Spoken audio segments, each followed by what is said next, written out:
उसकी नैतिकता, उसका जो बल था कि ब्रिटिश साम्राज्य उसके सामने झुका। अध्यक्ष महोदय, वंदे मातरम उस आधुनिक राष्ट्रवाद की अभिव्यक्ति है जिसने भारत के लोगों को एक राजनीतिक और नैतिक आकांक्षा से जोड़ा,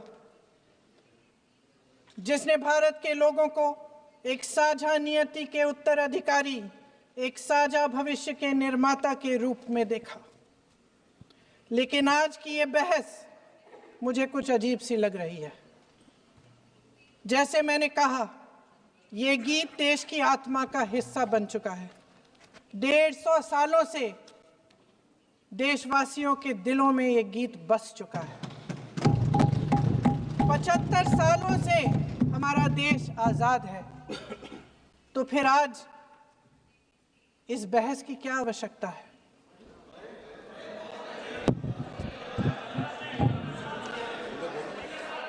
हमारा यहाँ मकसद क्या है?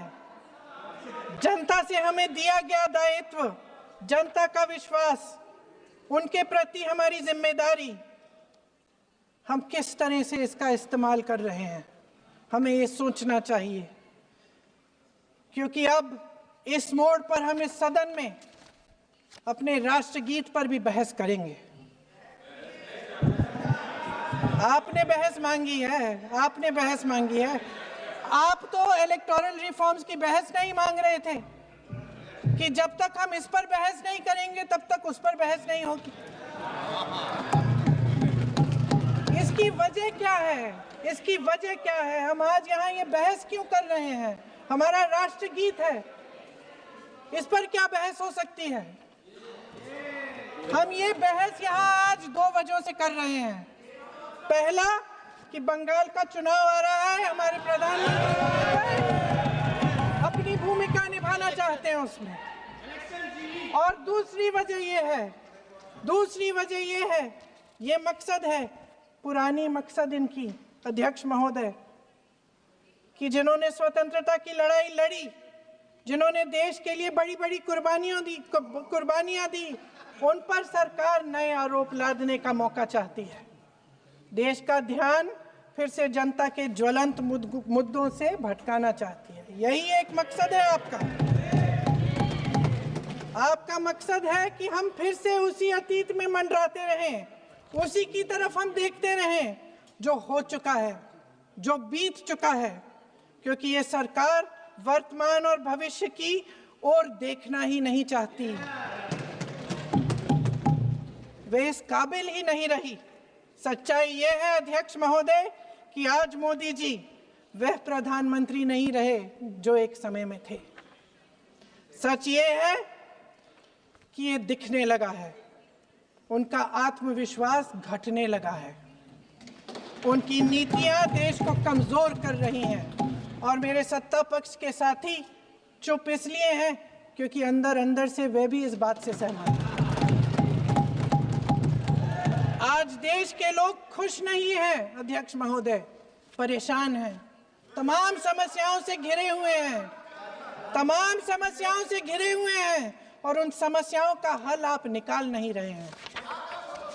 हाँ ठीक है, उसका भी बोल लेंगे, समय आएगा तो उसका भी बोल लेंगे। बल्कि कल समय आ रहा है, चुनाव पे चर्चा होगी, उस पे भी बोलेंगे। अध्यक्ष महोदय, इनके भी अपने लोग दबी जबान में कहने लगे हैं कि सारी सत्ता को केंद्रित करने से देश का नुकसान हो रहा है। इस बीच अगर हम अतीत की बातें नहीं करेंगे तो कौन सी बातें करेंगे? ये किसी और बात के काबिल ही नहीं है, सिर्फ ध्यान भटकाना है जनता का। इसलिए आज हम वंदे मातरम पर चर्चा कर रहे हैं। वंदे मातरम देश के कण कण में जीवित है, इस पर बहस नहीं हो सकती। लेकिन चलिए, आपने बहस मांगी, आप बहस करना चाहते हैं, बहस करते हैं। आज इस चर्चा को प्रधानमंत्री जी ने शुरू किया, उन्होंने भाषण दिया और इसको कहने में कोई झिझक नहीं है कि भाषण अच्छा देते हैं, थोड़ा सा लंबा, लेकिन भाषण अच्छा देते हैं। सिर्फ एक कमजोरी है, अगर आप इजाजत दें तो मैं बोलूं। एक कमजोरी है, हाँ उसी पे बोल रहे हैं। वंदे मातरम पे बोलो आप। अब सर मैंने तारीफ कर ली तो थोड़ा आज और विषय वंदे मातरम का है तो हम वंदे मातरम पर ही रखें, ठीक रहेगा। सर ये वंदे मातरम पे ही है। सर आपने प्रधानमंत्री जी को सुना था, अब तो शुरू नहीं हुए। सर भाषण बहुत अच्छा देते हैं, लेकिन तथ्यों के मामले में कमजोर पड़ जाते हैं। बहुत कमजोर। इसमें भी एक कला होती है कि तथ्यों को किस तरह से जनता के सामने रखा जाए। मैं तो नई हूं, जनता की प्रतिनिधि हूं, कलाकार तो नहीं हूं। इसीलिए मैं भी सदन के सामने कुछ तथ्य रखना चाहती हूं, लेकिन सिर्फ तथ्य के रूप में रखना चाहती हूं।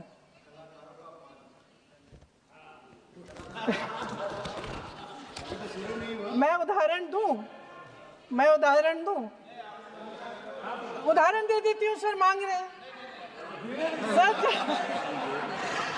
सर वंदे मातरम के बारे में, वंदे मातरम की जो सालगिरह पे आपने एक बड़ा कार्यक्रम आयोजित किया था, उसमें प्रधानमंत्री जी ने भाषण दिया।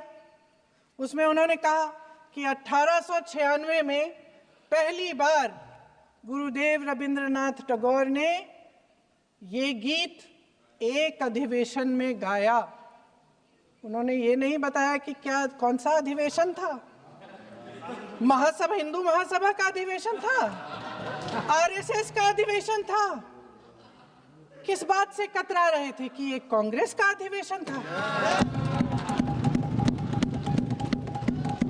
और उदाहरण दूं कि मैं अपना भाषण जारी रखूं।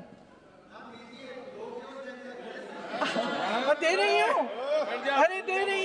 रही हूं। जो वंदे मातरम की जो क्रोनोलॉजी है वो भी आप समझिए, जो असली क्रोनोलॉजी है। 1875 में महाकवि बंकिम चंद्र चट्टोपाध्याय ने इस गीत के पहले दो अंतरे लिखे, जो आज हमारे राष्ट्रगीत घोषित हुए हैं, मतलब जो घोषित हुए थे और जिसको हम आज अपना राष्ट्रगीत कहलाते हैं। ये पहले दो अंतरे लिखे। 1882 में 7 साल बाद उनका एक उपन्यास प्रकाशित हुआ, आनंद मठ। उस उपन्यास में यही कविता उन्होंने प्रकाशित की, लेकिन इसमें 4 अंतरे जोड़ दिए।